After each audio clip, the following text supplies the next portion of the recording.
Welcome back to Les Schwab Tire Center's Outdoor GPS. It's time for Owin's Field Report, sponsored by Les Schwab Tire Centers.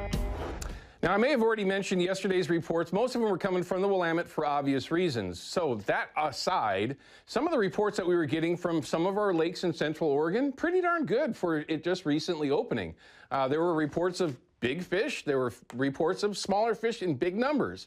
It really just falls down to the lakes that you're familiar with and that you want to spend your time on. We got more reports, 3 reports from Wickiup, all of them saying the same thing, that they were just larger size kokanee than what they've typically seen. So there's a lot of things to look forward to out there. Again, it doesn't have to be spring Chinook fishing. I know we spend a lot of time talking about it, because that's just what I'm doing. But there's a lot of options that are out there, from chasing turkeys to chasing trout.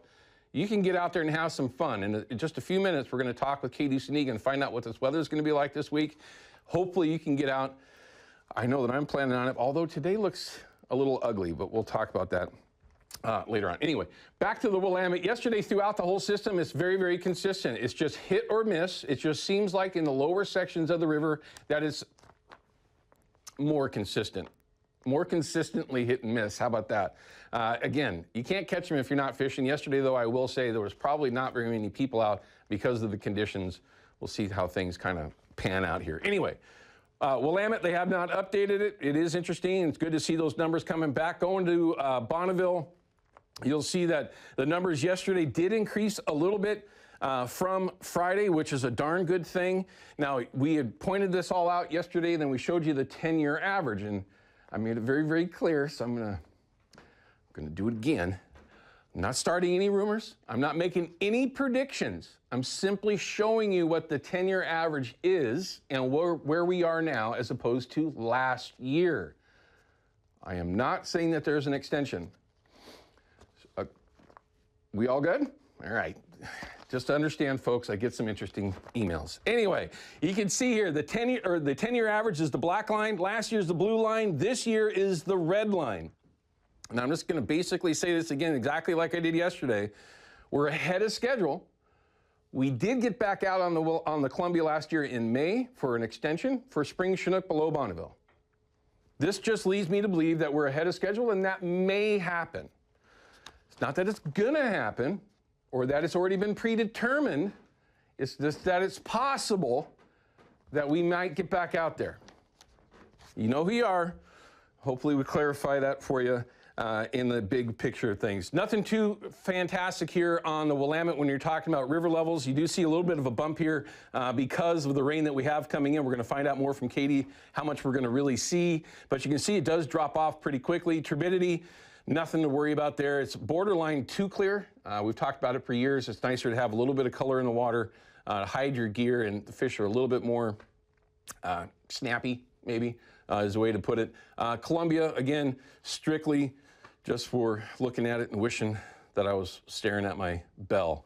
Same thing, very, very clear out there. Turbidity has gone down since last week. The rivers from up above Bonneville have cleared out, obviously, and you'll see how that will improve. Now, an upcoming event that's actually going to be happening May 18th. This is the Cast for Kids.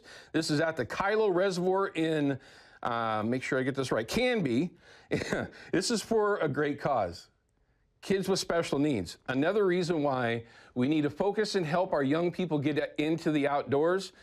Little kids, big kids, folks that haven't been fishing, haven't been exposed to hunting, whatever it is. We need to get as many folks out there as possible because we need everybody that loves the outdoors to help in the long run. And here's just another great one. And you can participate in this. Make sure you go to their website and see if you can volunteer, donate, or participate in this Cast for Kids, again, at the Kylo Reservoir in Canby. So not too far from the Vancouver metro area. So make sure you check that out. Procure, as I always have been doing here for the last few months, several months actually, if you want to win this week's prize pack, you got to send Jason an email, and they pick that winner every Monday morning. All right, let's check in with Katie Sneeg and find out what we can expect. As you can all tell, everyone, I'm trying to fly through this to get to Katie. What's going to happen? It looks like we've got some interesting things to look forward to, but it could change. Well, so we look at multiple models when we do the forecast, and once we get past Wednesday, they're all over the place, and that's when we really have to kick it into high gear, because when the models are all agreeing, it makes it, well, if everybody's agreeing, then we just kind of tweak things, what we know of the area. But when they're all over the place, we have to do a bit more work. The next few days, I pretty much can tell you what's going to happen. We're seeing snow up at the mountain. So here's your snow levels that we're looking at for the next few days. And you'll notice that they're pretty low for a couple of days. Then they go up just a bit, and then we have a ridge that's coming in that takes it up, way up into the top. We're expecting at least 1 inch to 2 inches up high today, and then maybe up to a foot by the time we get through Tuesday, and that's the higher elevations. The roads will maybe see some snow in the morning, but we'll keep an eye on that. If that changes, we'll update you. As far as the rain goes, we're not expecting today to be too wet. In fact, it's not supposed to be as wet as yesterday, but there is a chance that we could see up to 0.05 of an inch at the airports, what we're looking at there. Then we have one system coming in into Monday. That's where a bunch of that snow comes from. That one ends real quick. Then we have more coming in on Tuesday. That ends real quick. And then we get to what would be a dry looking Wednesday. This is where everything aligns. We have these troughs that just continue to come in, unsettled weather. Then there's the ridge that's supposed to bring us some nice days. And then this is where everything starts to disagree. What does that mean as far as total? Well, we're looking at about 1 inch over the next 3 days, and that's about mid-range. Some are saying more, some are saying less, but you can see they're off and on for a couple of days. That 7-day forecast, basically through Wednesday, pretty confident that's the way it's going to be. Thursday through the weekend, that we should expect to change.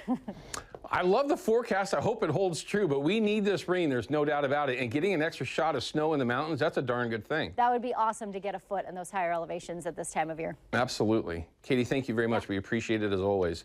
All right, we're going to cut to a break, folks. When we come back, we're going to have Mr. Del Stevens here in the studio talking about an upcoming seminar at Fisherman's Marine.